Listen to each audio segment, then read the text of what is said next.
The Palestinian death toll in Gaza has topped 1,800 as the Israeli offensive enters its 28th day. On Sunday, at least 10 people died in an Israeli airstrike near the entrance of a United Nations school sheltering Palestinian civilians.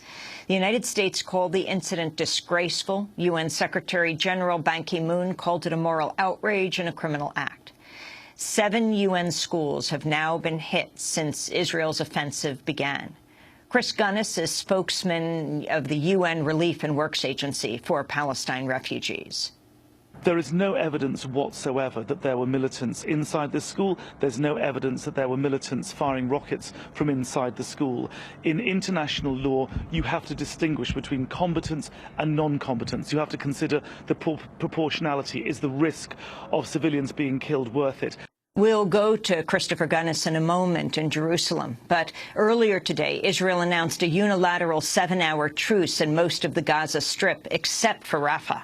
Palestinians have already accused Israel of breaking its own ceasefire by launching a bomb attack that killed an 8-year-old girl and wounded 29 other people in the Shati refugee camp. Just before the ceasefire began, an Israeli airstrike killed a leader from Islamic Jihad. Meanwhile, Hamas has accused Israel of misleading the world about the alleged capture of an Israeli soldier. On Friday, Israel said one of its soldiers, Lieutenant Hadar Golden, had been captured near Rafah. His suspected abduction led to an Israeli offensive in Rafah that killed over 100 people and the collapse of a U.S. and UN-brokered ceasefire. On Sunday, Israel announced Golden had been killed in battle. 63 Israeli soldiers and 3 civilians in Israel have now been killed in the past 4 weeks. Meanwhile, in Washington, Congress has approved $225 million in emergency funding for Israel's Iron Dome missile defense system. The Senate approved the measure unanimously. The House approved the funding by a 395-8 vote. We go now to Gaza City, where we're joined by Mohammed Omer, the award-winning Palestinian journalist. Mohammed, your family is from Rafah. We spoke briefly on Friday. Can you talk about what's taken place over the weekend? The situation in Rafah is still terrifying at the moment. As we see in the background, this is Gaza City. In Gaza City, we have about 2 hours left of the ceasefire that the Israeli government announced just late last night. But that also excludes the southern part of the Gaza Strip and mainly Rafah refugee camp. Rafah is living under very dire circumstances. I have been in touch with my grandmother, who's telling me that the situation in Rafah is pretty much close to Al-Nakba in the catastrophe and the damage and the same scenes of people and the same dead bodies that she's able to see in her neighborhood. People are reaching a level in Rafah refugee camp to put the bodies of their victims inside the refrigerators. Vegetable refrigerators are now filled of bodies of human beings in the southern part of the Gaza Strip, and those are filled. And this morning we are seeing also more and more ice cream freezers are filled with children. One of the children is Noor. She is under 2 months.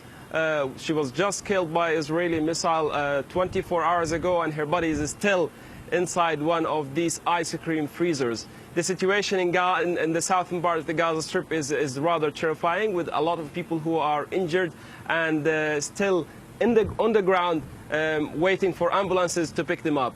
Now, hospitals are not able to cope because Abu Yusuf al-Najjar hospital has come under fire, and the other hospital, which is supposed to be for maternity, is functioning, but only for a few cases. So dead bodies are on the streets at the moment. Nobody is able to evacuate them. I've talked to some health officials who informed me that there is about 300 people who were killed in the last 3 days in Rafah alone, and over 1,000 who have been injured. The border of Rafah has witnessed a lot of damages caused by the Israeli military bombardment. The F-16 missiles are still continuing until this moment, where everything that moves within Rafah can be a target. I have been also talking to the mayor of Rafah, Subhi Radwan, who also informed me that about 30 to 40,000 inhabitants in Rafah, they have no access to water and they have no access to electricity. They have been trying to call the International Red Cross, and the International Red Cross is not responding to any phone calls from citizens.